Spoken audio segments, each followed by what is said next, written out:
Bonjour, je m'appelle Quentin, je suis en deuxième année de GE2I, génie électrique et informatique industrielle. Et j'ai travaillé sur un projet qui s'appelle le détecteur d'essaimage, dont j'ai fait la partie consommation du système.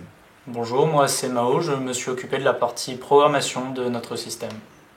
Bonjour, moi c'est Xavier et je me suis occupé de la partie de recherche vis-à-vis des composants qu'on aura besoin pour le système et de la partie finale de réalisation de site avec les notices d'utilisation pour la carte.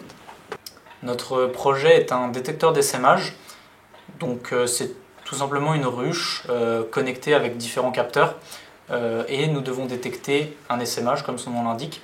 Donc un essaimage c'est un phénomène naturel qui permet à une colonie d'abeilles de se reproduire. Donc en fait, lorsqu'une nouvelle reine va naître dans la colonie, l'ancienne reine va prendre la moitié des abeilles avec elle pour aller fonder une autre ruche ailleurs. Donc ça permet à la colonie de se multiplier puisque la ruche se retrouve avec moins d'individus et peut donc multiplier son nombre. Donc pour détecter l'essaimage, on a trois capteurs, un capteur de température, un capteur d'hygrométrie et un capteur de son.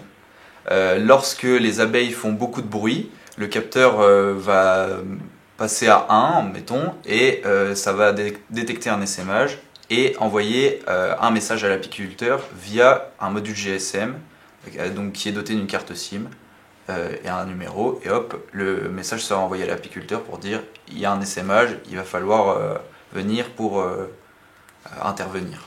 Après, l'apiculteur, pour aller récupérer l'essaim, il doit attendre que l'essaim se pose. Donc en fait, toutes les abeilles qui vont se rassembler, qui vont former une grappe compacte autour de la reine, là l'apiculteur vient et peut récupérer l'essaim pour le remettre dans une autre ruche. Du coup, notre projet est en partenariat avec M. Laguioni, donc un apiculteur de la région qui nous a permis de visiter ces ruches et qui nous a donné l'idée du projet. Et donc ça nous fait prendre une tournure pratique au projet, vu qu'il va servir dans ces ruches et il va avoir l'utilisation de tous les jours du système. Le projet, on l'a commencé en début de cette année. Donc la première partie, ça se passe sur 2 semestres. Et le premier semestre, c'est tout ce qui est un peu reprise du projet de ceux de l'année dernière, puisque le projet est sur plusieurs années et nous, on continue le projet.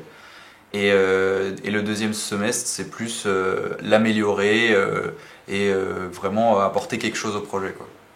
Bah déjà, on peut relier par rapport à nos cours à une certaine gestion de projet et également donc des études de système qu'on ait pu voir, que ce soit en électrotech ou carrément en électronique ou dans d'autres matières, et également tout un aspect donc programmation que Mao a principalement géré, qu'on voit aussi tout au long de notre filière.